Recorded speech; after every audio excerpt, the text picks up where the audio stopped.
Bonjour mesdames et messieurs, bonjour avec de couronne aux assistants et fidèles de cette très belle émission Mulher Batalhadora, que pour moi, pour vous, pour tous, mais plus pour l'édification de tout peuple des dieux. Tout peuple des dieux partout là où vous êtes, en Amérique, en Asie, en Océanie, en Europe ou d'autres pays d'Afrique, bienvenue à l'édition d'aujourd'hui.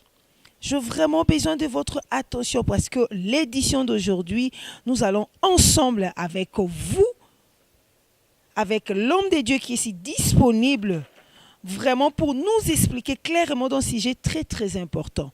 Mais j'ai besoin que vous restez dans la curiosité. Dans cette émission intitulée Mulher Batalhadora, nous parlons de tout, mais sauf la politique. Et Mulher Batalhadora, qui est en langue portugaise, qui veut tout simplement dire une femme bataillante, une femme courageuse. Moi, c'est Bitumba, Nakanga jamais Maboko. Je suis là, votre humble servante Inancia Mauricio da Silva, l'épouse ou l'oche la chair du grand réalisateur Sergio Lutumba. J'ai besoin de votre attention parce que j'ai toujours dit que la femme est bataillante, moi c'est Bitumba, je n'ai jamais croisé le bras, je frappe le porte par-ci par-là pour n'akoluka information.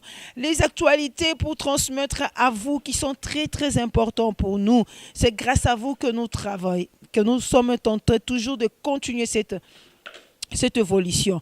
Merci vraiment pour votre attention. Et je frappais la porte de l'église a Gloria du Segundo Temple, qui est en langue portugaise, qui veut dire la traduction la gloire du second temple. Et le visionnaire de l'église ou le pasteur principal est le docteur Moïse Elipa. C'est le docteur Moïse Elipa. Ils ont localisé précisément à Wana Ojaenda. Na rua principale o ezaya sika awa to bingango estrada, donc route principale oyo esalami esali liaison ya principale ya Ojaenda o wuti kuka ti na mabor et koti siko na ran ya Ifa, donc ça va principalement esalami sika. Moi ça Bitumba na ke ko beta porte, mais église la gloire du second temple et fongoli biso ba porte et yambi biso vraiment avec amour nzamba pambola bango. Mais boye bi si jeni to kolobela lelo. Sujet tokolobela lelo eza sujet moko très très édifiant. Comme na tomoko ba tozo vivre beaucoup de confusion. Tozo lobela eloko yozo lobama. La génération de 7000. Pourquoi la génération de 7000? Parce que Bible lobi na biso ete na kati ya mabe pour mabe eya. Donc bolamu ezali nde eko na faux. Na vie normale tozoloba que poto yeba vrai dollar bien basa la faux dollar, et ça parce que vrai dollar résiste à qui bazu vrai dollar baskanango après basali yango faux. Donc soki mabe ezali parce que bolamu pe ezali. Non non ngabisi biso que batu nyonso tu babungi nzela, non soki batu nyonso tu babungi nzela, donc ba réserve nzambe bazati. Donc nzambe aza coexister te, non tant que nzambe na biso aza coexister, donc bato pe basalela nzambe na bo solo pe ba existaka.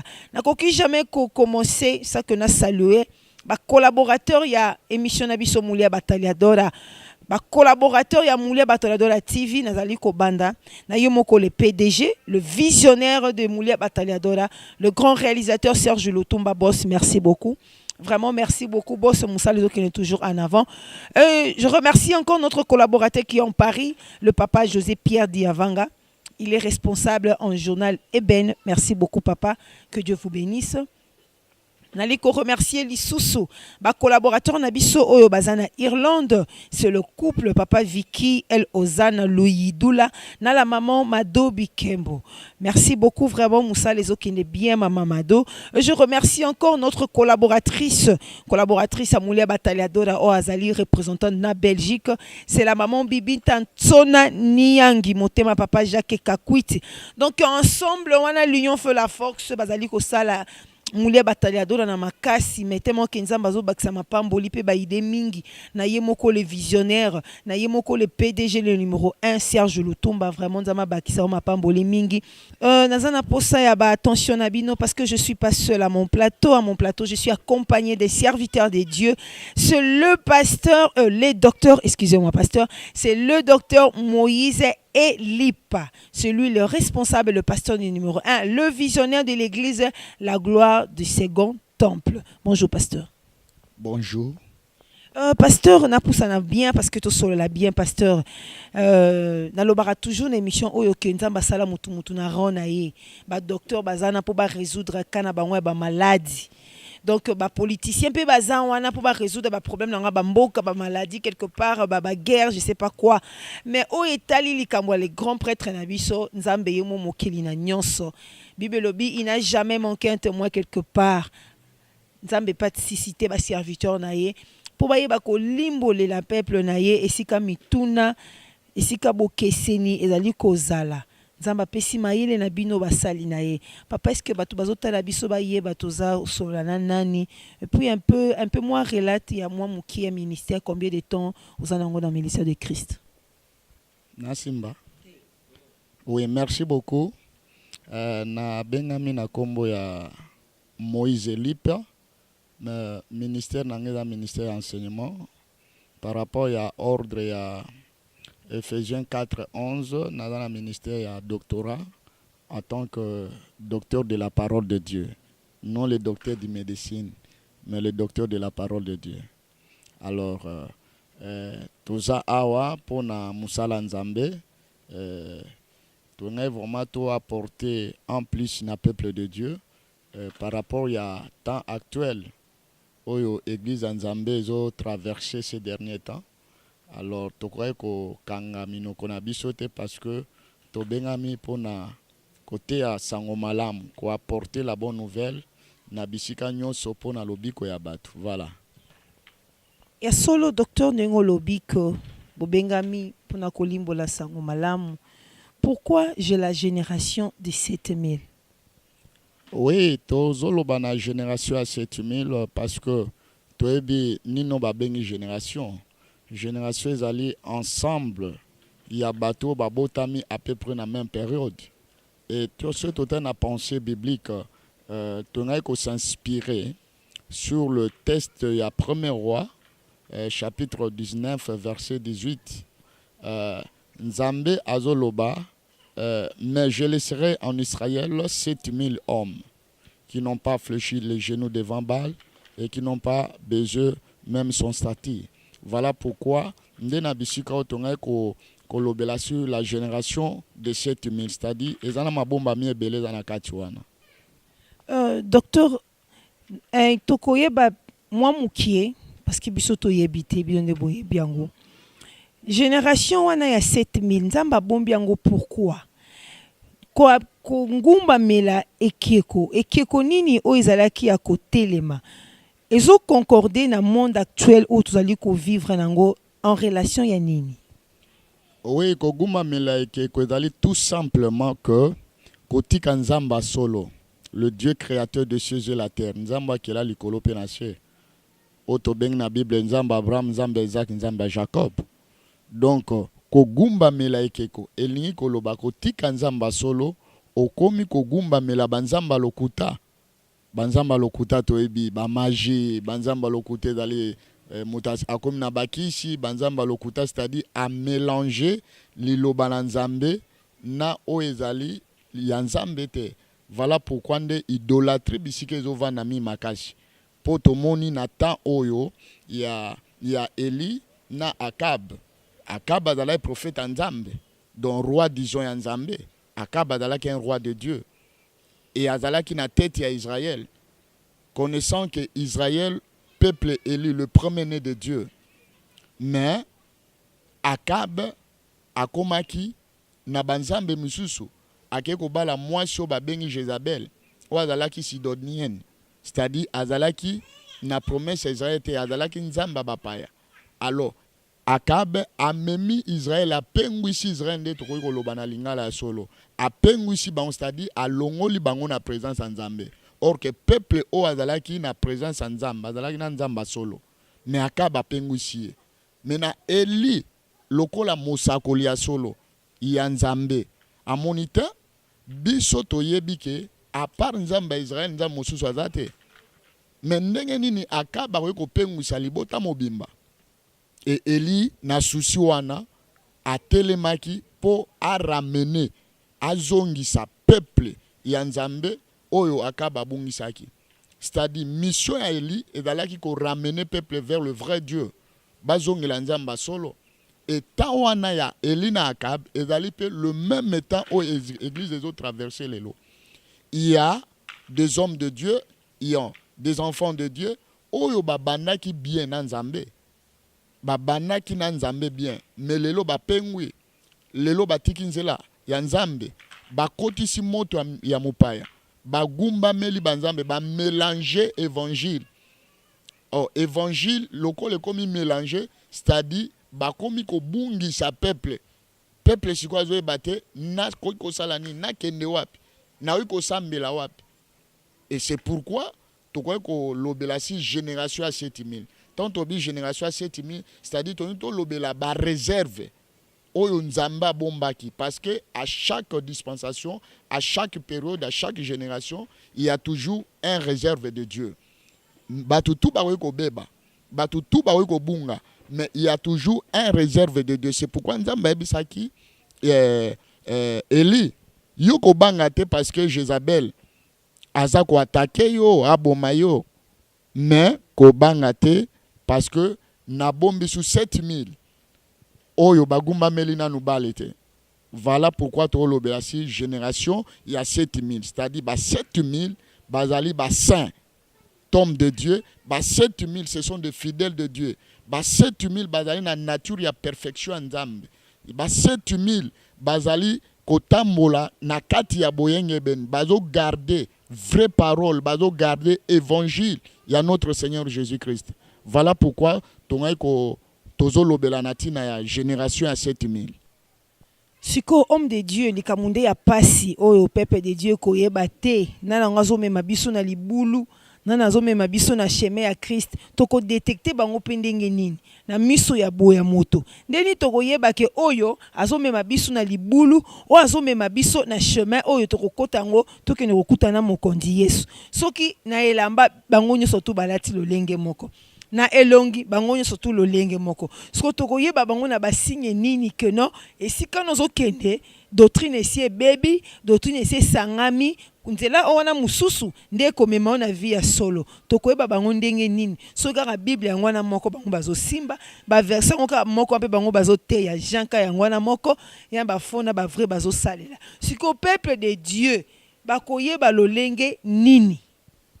Oui, c'est clair parce que lumière na biso la parole de Dieu. En dehors la parole de Dieu, lumière musu sezate. Bible est lobby clair et puis Jésus a lobby. Nzete nyonso bokoye bango na mbuma ngo na ba fruit nango. Il y a des choses oyo ezali à la lumière de la parole de Dieu. Makambo oyo ezana kati ya parole de Dieu et ko pesa biso lumière et ko lakisha biso que réellement o azana nzambe o azana nzambe te. Donc liloba nzambe nde mutu ekotaye biso. Eliniko lobate ke mutu nyonso tu oyo azoloba Jésus Jésus Jésus ye wana nde azana Jésus solo. Oui, Jésus azoloba on a Matthieu 24. J'aimerais que tout le temps un peu passage parce que c'est la parole de Dieu. Passage Joanne Lobi Boy. Car il s'élèvera des faux Christ et des faux prophètes. Ils feront de grands prodiges et de miracles au point de séduire, s'il était possible, même les élus de Dieu. C'est que ça clair. Jésus a dit que notre temps est kozala. Aeba ke no ba faux Christ bakoya. Aeba ke no ba faux prophète bakozala. Lokola bazali. Problème na biso attend que ba na nzambe. Lumière ni to ko pesa. C'est-à-dire moi na nzambe akoyi kozala emporter na ba volonté. Moi na nzambe akoyi kozala emporter derrière le miracle te. Moi na nzambe akoyi kozala emporter te parce que ayokaki kuna fulana zo sala ba mamo danger ba miracle ba mamo ebele bele non. Entre la parole de Dieu et le miracle, c'est la parole de Dieu qui précède le miracle. C'est-à-dire dans la parole il y a tout. Alors toi ko landate ba miracle, toi ko landate ba simba prodige wana. Oui, authenticité nango ezali Christ a sala yango. Mais le diable aussi azana photocopie nango. Azo salango, azo ko imiter tous les dons spirituels. Homme de Dieu bolimbisi mwa mukie parce que biso bana nzambe mikolo tozobunga vraiment nzela siko na kombo ya nani parce que babenganaka pete na kombo ya satana babenganaka pete o na kombo ya fulano soki bango surtout basalelaka kombo ya Jésus Christ na kombo ya nani o bango bazosala ba miracle wana c'est que kombo ya diable pe koyeko sala miracle ou bien bango nzoka bazotanga Jésus Christ mais so baotanga bango nyonso Jésus Christ pourquoi ye moko Dieu azali ko permettre que na sima ya bato wana o ya lokuta ya mabe baotanga kombo ya Jésus Christ mais ba prodige pe salama parce que nous savons que le diable il n'a rien créé. Diable a créé le comme côté. Tout pouvoir m'a été donné dans les ciels, sur la terre, C'est qui a dit ça? C'est Jésus-Christ. Si qu'au pouvoir roi puis Satan a zozali cause pas ça ba prodige wana nyonso. Ba nanzambe ba parce que exactement ma confusion so si moi nanzambe kokine kuna te kuna ba osala na misama bazo ezo lekela binga na biki Satan akela eloko moko te. Ngana kene kuna maladi na biki sikona loba nini. Na pouvoir nini o bango bazo salela ba miracle wana. Oui, et l'autre il faut comprendre ezanini. Donc diable, Dieu n'a pas créé le diable. Nous savons que le diable était. Mais Dieu a créé Lucifer. Ou ensuite, comme na sphère moussous. À ça là, Lucifer. Lucifer veut dire l'ange brillante.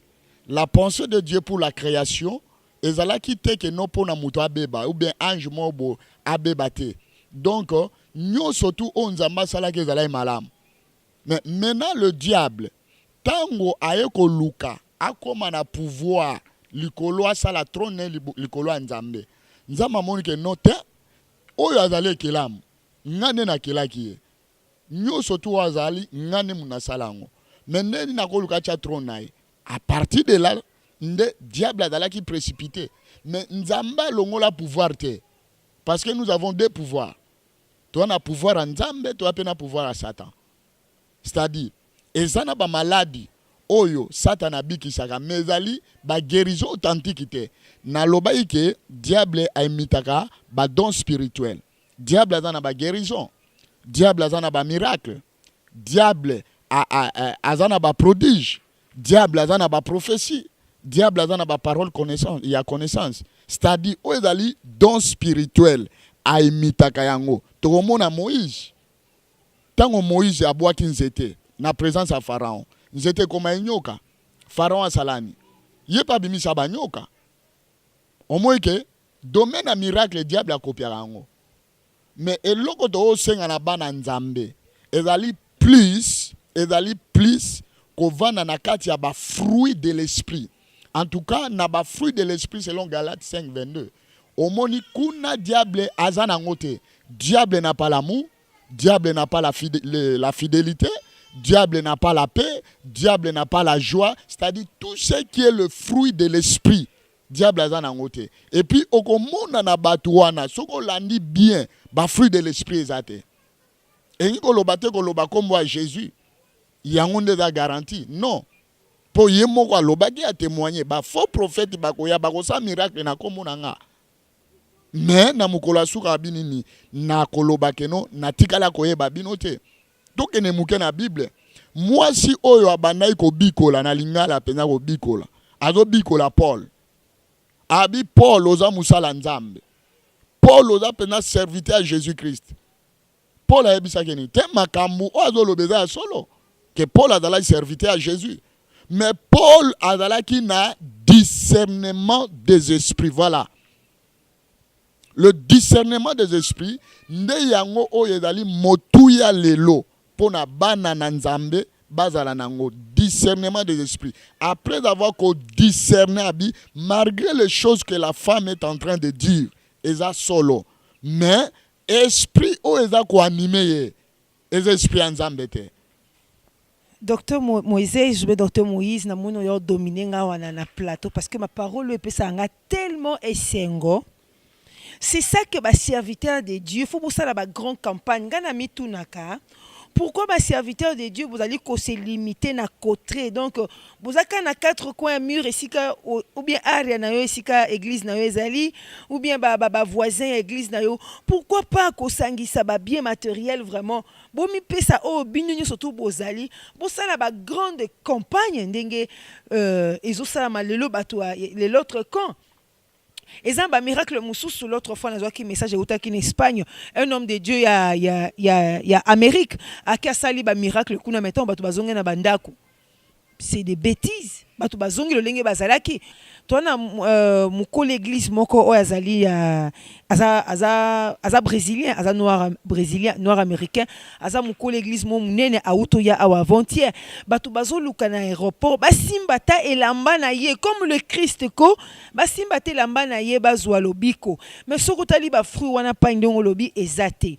Tozali komona lelo papa moyen kotanga bakombo ezate parce que comme vraiment keba ba homme de Dieu minene otoyebi par exemple biso na Congo ba bandaka bien mais lelo makambo zo sala surtout na mboka na biso oyo Angola ezali pasi za ba scandale bazo zemisa bana basi so occasion interprète a interpréter ti suka fa luka asanga na nzoto tozoyoka ngo ba pasteur na mwasi bazali ko bunda na plein culte na kati ya église pasteur soki siko tozoka ba témoignage wana soki na parti ya le faux oyo pa yolobi que bazana ba fruit ya Saint-Esprit te mais babilo ko ezali ko manifester parce que basaka makambo en coulisses mais oyo bazali bana nzambe makambo bango ezomona na polele pai ozomona te que confusion siko ekoti entre blé na ba épine bato bazoye ba vraiment ko se situer te pour ni ba serviteur de Dieu bo télématé bo ça ba évangélisation minene surtout kolongola oyo papa lobi awa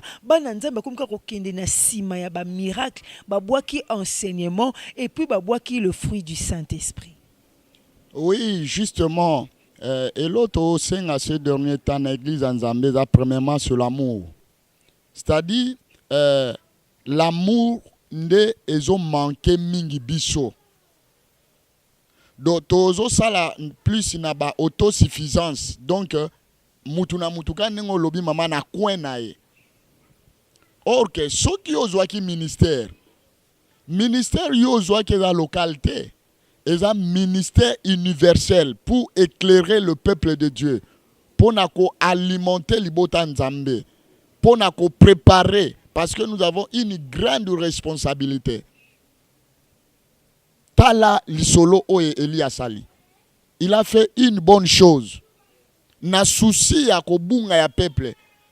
Mais andimi non, malgré tout ekoya, ngai fona défier.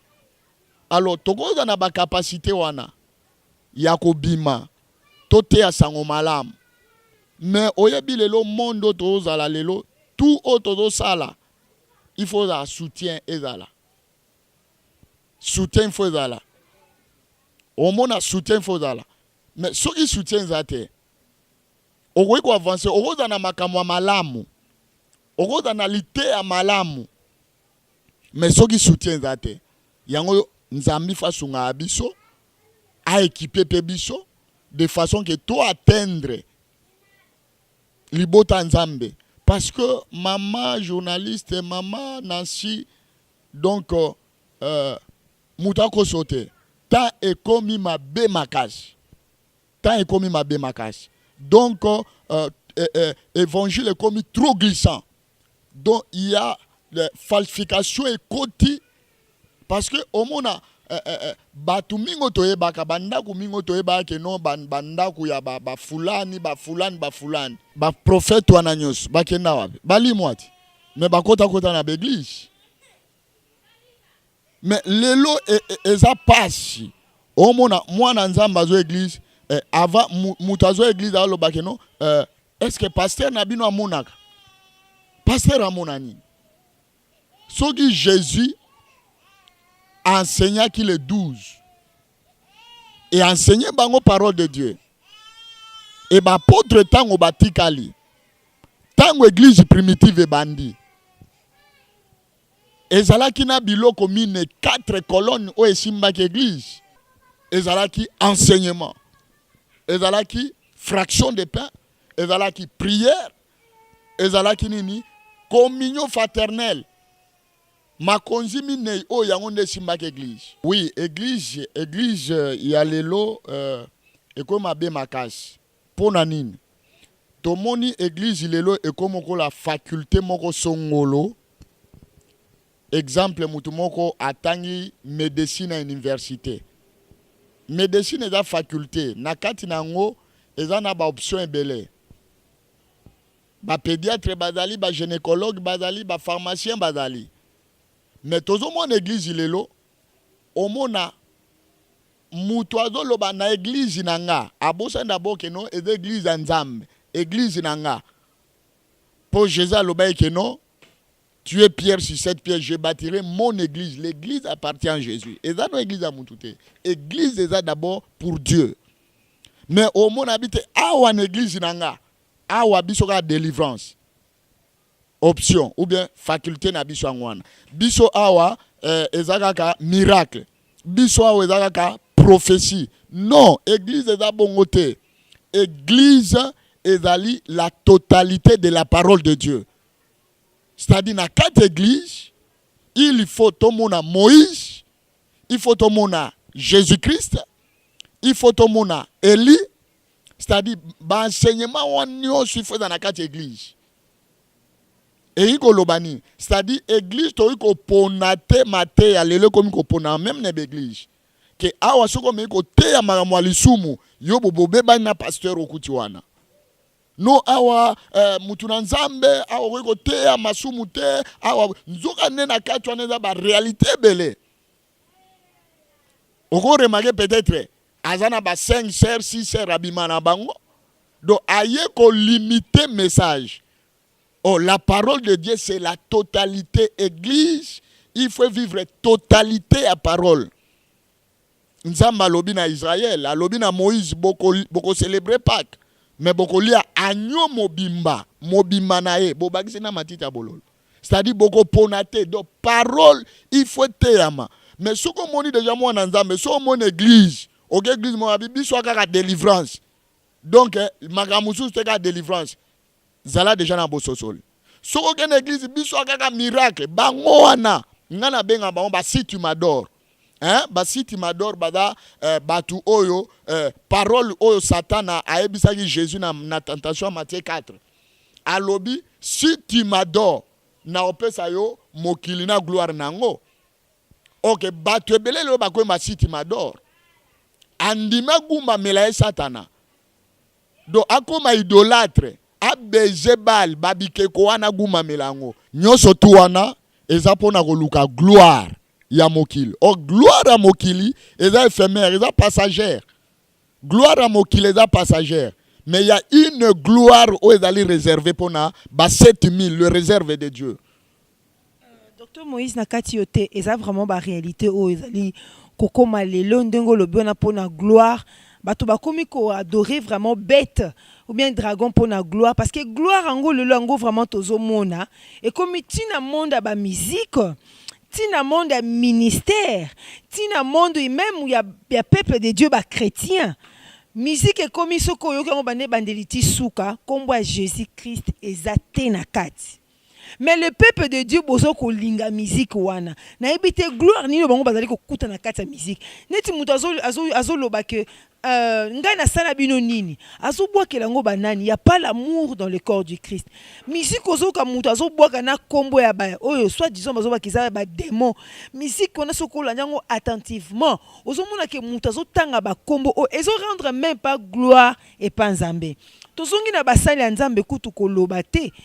Moyen ko tutoyer parce que eza o ba réalité biso tozali ko mwana misu docteur OK na montagne batmisu mona vandi beaucoup de temps à sokola raté na ebité ki bonzambe siku ekomi ndenge nini muta vandi 1 année 2 ans abiki a sokola kate a mitika salité soit disons ton Jean-Baptiste ali ko prêcher seconde venue à Seigneur suki a mitika a katakate pona asala batu délivrance a commis à la ba jeune fille excusez-moi pour le terme parce que tout le clair pour peuple de Dieu comprendre donc faut aïe banzoto ya jeune fille à ça la délivrance ya milimo mabeza na kati donc milimo bena pour ebima il faut prophète ou bien pasteur à sangana na mondimi pasteur azana makangu 5 6 na kati église ndenge docteur posisi koloba pasteur domaine sur côté ya mbongo donc muto asimbaka te akomisi église ya Nzambe lokola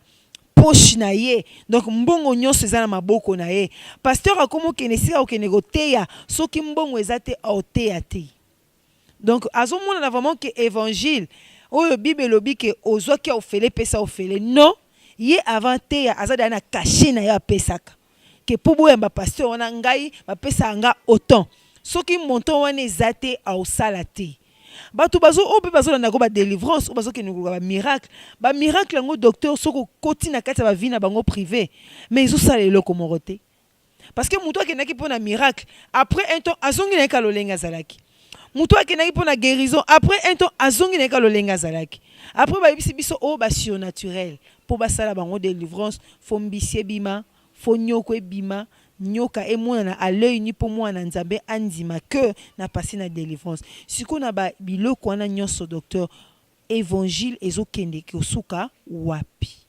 Oui, effectivement elona koloba mwana Nzambe eza boye makambo to mona lelo ezali accomplissement de la parole de Dieu soko zotanga makomi Bible omona ke Église tokomi na tangu ya suka. Tant otozali ezali ta ya suka. Donc makambo kolobe ezali tellement ebele mais eloko ko comprendre que non moi na Nzambe il faut que ce soit déjà tangu tozo mona babilembo oyo nyonso. Bible elobi nini. Tangu boko mona ba signe babilembo na nyonso. Boye ba ke koya ya nga Jésus-Christ et comme pene. Alors maintenant, cette question, il y a moi dans Nzambe, azana bososoli. Message où il y a délivrance, ndebisika oyo, batu babomba, batu ya mabewa na basakoli ya lokuta. Ba vandi mingi na branche. C'est pourquoi na otoloba tout à l'heure, l'église n'est pas une option. Que option na biso awe kaka mat physique, kaka mat te. L'église, c'est la totalité de la parole de Dieu. Surtout dans Luc 4, hein? Luc 4, Jésus a fait sa discours et mission. L'Esprit du Seigneur est sur moi. Car l'Éternel Dieu m'a oint pour annoncer la bonne nouvelle, pour délivrer les captifs, tout. Il a parlé de la délivrance. Mais quel type de délivrance au Jésus a l'obaki? Au Moniango. Et bazo batamana ba verset lobi que non Jésus a l'obaki te. Boko sala bikamwa, boko sala même koleka onga na salite. Surtout point wana docteur alobi que Jésus-Christ alobi si tu crois en moi je ferai plus que toi.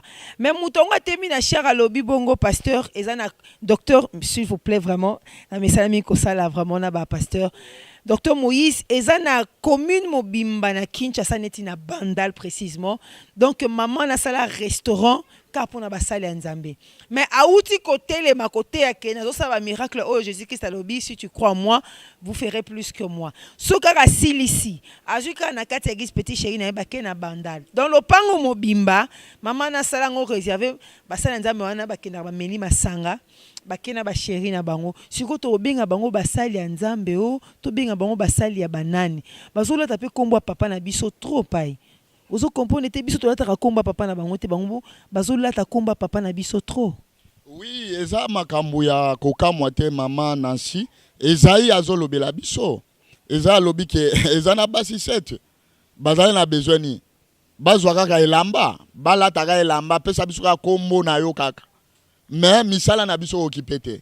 Ezana batulelo bazozwa Jésus comme un manteau. Mais misala o ba osaleza à Jésus te. Tokoye banzete na fruit nango. Azozwa comme Jésus manteau parce que le diable azana barise. Diable aza trop risé, c'est un animal un esprit risé.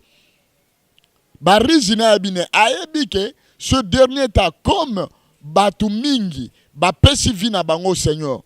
Et maintenant, qu'est-ce qu'il fait? Il est pas lingi à séduire. À séduire Batou. Et à séduire Nini. N'a pas faux message. Il est à travailler plus sur le matériel. Diable travaille avec le matériel. À quoi présenter au monde, au jeep, il y a danger. Hein? parler ya danger ne balobaka bango moko na ba terme na bango balare ya danger ne ba terme na bango. Alors ba matériel wana parce que yebi no Bible lobi mutu asepelaka no ezobeta na misu. Mais moi na Nzambe toko vana nesika na te. Suka verset lobini mais Nzambe asepelaka na o eza wapi? Eza na kati ya mutema mutu. Qu'est-ce que le réserve de l'Éternel bozali kosala? Génération ya 7000 o banguma meli et kiekoute. O balandi gloire ya mokilité. O balandi population ya église te. O alandi mbonga mabonza te, alandi JPT. Qu'est-ce que génération de 7000 bozali kosala pour la édification ou bien le corps du Christ? Génération ya 7000 eza juste na objectif ya ko ramener peuple. C'est-à-dire qu'on dénoncer, qu'on talise à peuple de Dieu, lumière selon la parole de Dieu. La parole sans mélange. Jésus sans mélange. Donc Jésus-Christ y a solo. Donc génération à 7000, et zozongi sabatu na kati ya fondation ya liloba Nzambe. Parce que Bible lobi litomani ni na yo mutu. O gagné mokili, bo mengo nyoso mokili bongo bungisa molimo na yo. Alors, milimo ezo bunga. La génération 7000 est un objectif comme ma lumière, pour éclairer le peuple de Dieu.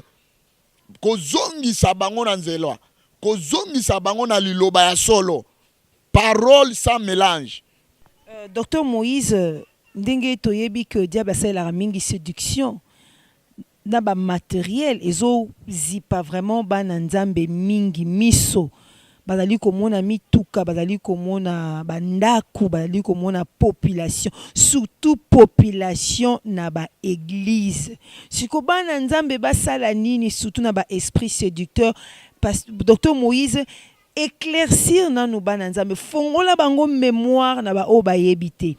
Longola bango elamba wana mwindu aveuglement o evangeli bana na Nzambe. Oui. Effectivement, et l'autre sunga libota Nzambe. To sunga libota Nzambe kaka na liloba Nzambe ya solo. O ezali Biblia. Yango nde to sunga na bana Nzambe. Po et l'autre koyeba que Bible ezali solo. To landa bana Nzambe balana d'abord nanu full te. Soko tang na makomi Bible lobi fete ezali na lola tango mutu moko asanini abongoli mutema mutu kaka moko Nzambe asepeli parce que ame moko ezongi pa na ye. Siko totala Jésus-Christ na divinité ya bonzambe azalaki Nzambe. Soki yo ndimaka Yesu aza Nzambe te nga na ndima Jésus aza Nzambe. Omona Jésus, la plus grande église ya Jésus, ezali na combien de personnes? C'est 12 personnes. La plus grande église, il y a Jésus. C'était 12 personnes. Yé ou azala Nzambe. Il faut qu'il mo bimbe dans l'église nae. Mais atik église a 12 personnes. Mais 12 personnes oyo ba bouleverser le monde à travers l'évangile. Sango malamu panzani na mokili mobimba. Na 12 personnes. C'est-à-dire, peuple en Zambako n'a foule parce que foule est dans l'influence, est dans l'aveuglement. Tant que na foule, on a aucun appel kuna, est dans le bando kota église, il est musu musique, tobo était louange, adoration ou talanzam. C'est vrai. Mais réjouissance et l'équi. Parole exate. Bando kota église au mona. Parole ezate kaka ma cessé. Donc donc eloko to ko éclairci peuple de Dieu. Pona ko dicter bato bazali misala na bango ezali. Misala na bango ezali na ba église bazo tumba bazo kuna ba mitu bataba ba kusuana tango ezo bime poli bato ezo benda bato. Oane za ba démon. Bazo travailler ndeni. Bazo zwa ba démon, c'est-à-dire le même esprit lokola bango ba invokaka milimo mabe ako invoquer esprit wana ba démon na ba tosaka ye bakoya le mususu na kati ba démon wana ba injecter ba maladie ekoti bademo wana bino bozomona lokola batu mais nde eza bademo tous les démons wana ntango baokota na église lokola ye déjà aza connecté na bango eza mondi na bango ayebi déjà ke no démon fulani bayebi na bakombo na bango nyonso oke nga naza na besoin nayeba bademo wana nyonso te na besoin nde nayeba kombo ya Jésus Christ et bademo wana ntango baokota lomona telemi yo maladi boye yo boye toboyi te naza contre badon spirituel te naza contre charisme te parce que nga moko nzambe asalelanga na badomaine wana mais il faut ezala authentique ya solo alors basai na nzambe lo toosengaki ezali tobala ye toyei kokanga minoko na biso te mpo toloba vérité il faut kotalisa peuple de Dieu vérité ya solo et bademo ntango baya yo oza maladi boye yo oza boye ntango baosala baspectacle wana ezali na bitika ya koséduire peuple ya nzambe ntango peuple sikoyo baza na nzambe baomona bongo seke mutu aza donc orke ndenge baokende wana séduction mobimba yango wana c'est pourquoi Jésus alobaki bozala na nsima ya bikamwa soki boyoki fulani abimi kuna neti mosusu toyoka makambo ya 666 yawo imaginez bato baza na nsima ya bamama ya boye eza mpo aboma peuple quelle connaissance oyo baotransmettre yo défendre 666 ezali ke chiffre ya nzambe beti yesu donc tu vois un peu ça donc eza malakisi ya lokuta oyo ezomema peuple négarément et la foule eza derrière makambo oyo alors nous devons les générations de 7000 ba oyo baza ba réserve ya nzambe azanga te ata bato nyonso babebi réserve ya nzambe azali tomoni yango akaba memaki Israël mobima mais Eli atikala comme un réserve et il a défié. C'est le temps où l'église enseigne les salles. Homme de Dieu, le docteur Moïse, est-ce que vous avez besoin de numéro de contact? Ceux qui ont besoin de contacter, pasteur, docteur, surtout vraiment pour nos conseils, surtout vraiment pour nos enseignements, parce qu'il y a le monde entier vraiment bazota la biso. Et puis le bali le bamoko pour une émission au Moulia Bataliadora, parce que to bana ki on témoin na pasi le lonzamba sungi to komi zambazo sunga na makasi na ya pesa le visionnaire Serge Lutumba tozo kene liboso. Moi liloba ya bien pour ça là que to kene sous liboso vraiment. Oui, merci. Contact Nangezali, ezali 922 62 71 85 pour na bateau bazan Angola. Mais si dans Liban Angola, au beti code Angola 00244 922 62 71 85. Wana ozui ni ozui ngai, ozwa ngai vraiment. Liloba bien pour na émission au Moulé Bataladora. Oui, liloba ya bien na koyi koloba ezali nzambe vraiment apambola émission au Moulière Bataliadora. Émission que liboso. Moi je pense que bosale émission lelo na mopakola minanzambe. Sans commentaire mutuna mutaebi niveau ya alliance nanzambe. Donc émission onde bosali lelo na docteur Moïse oazali moindre ya batu nyonso ya basali nyonso ba réserve o ba ebanité. Je pense que kosala émission oyo ya Moulière Bataliadora c'était que émission epambolami et nasima émission nzamba ofongolango et que liboso makasi parce que ezali vraiment bien bozo soutenir biso bozo aider biso pe pour bisika mususu oto iko mate mais à travers bino émission o vraiment sala ke évangile kende parce que bozo sa musamo kitoko makasi bozo musa kitoko bozo sunga peuple de Dieu vraiment nzambe apambola émission o makasi yope mutu na nzambe ozali na lumière moko o iko éclairer peuple de Dieu vraiment contacter émission Moulière Bataliadora vraiment ozala décider. Merci beaucoup homme de Dieu le docteur Moïse et Lipa, que Dieu vous bénisse. Dans le prochain numéro, ce qui va permettre de recouter un lissus. na remercier infiniment église ya la gloire du second temple parce que yambi biso vraiment malamu mingi. Excusez pour la expression parce que talaka langue portugaise. A igreja a gloria du segundo temple là. Église la gloire du second temple. Vraiment yambi biso malamu mingi infiniment nzambe na biso pe a pambola vraiment église oyona yemoko le responsable le numéro 1 le docteur Moïse et Lipa. Toza awana ojaenda précisément na prince ya sika o esali liaison na prince ya kala o toyebi prince ya Reyo o toyebi ngo babenga prince ya ojaenda o toyebi ngo na prince ya église catholique Saint Antonio prince principal ya église combat spirituel. Donc liaison ne samina ifa surtout nikara église sika esika ba motoker donc bato basaka moyen de transport ya moto batele maramingi eza facile na localisation soko kiti wana zoloba nazoluka pharmacie moko benga ngo papi 2 non soko mika na pharmacie wana ulobi nazoluka kaka église ya docteur Moïse et Lipa facile à localiser parce que zaka na prince. Merci pour na bino pour la narabiso. Merci pour na ba fidèle o ba charge ka ba unité na bango pour balanda mulia batalia dora. Nesi bino ki na sala musala pona bino. Na lobara pamba te pona édification à peuple de Dieu. Est-ce que sozala ki na ko bunga ndeko nanga? Okenda ki pa prophète mora sa ko délivrance na senga ki onzoto. Soko zala ki na ko bunga, okenda pa musanza mora bisa ko ngava na swana fombongo. Ngava na kutana yo fombongo. Ngava na sala obe fo consulte comme le roi neti na hôpital. Mais oyoki homme de Dieu a limbolé liango. Est-ce que ozulo biki to ozulo biko to ozulo bikote? Clairement que ozulo biko. Na lobara mulia batalia doya tosaka musala pona ko édifier peuple de Dieu.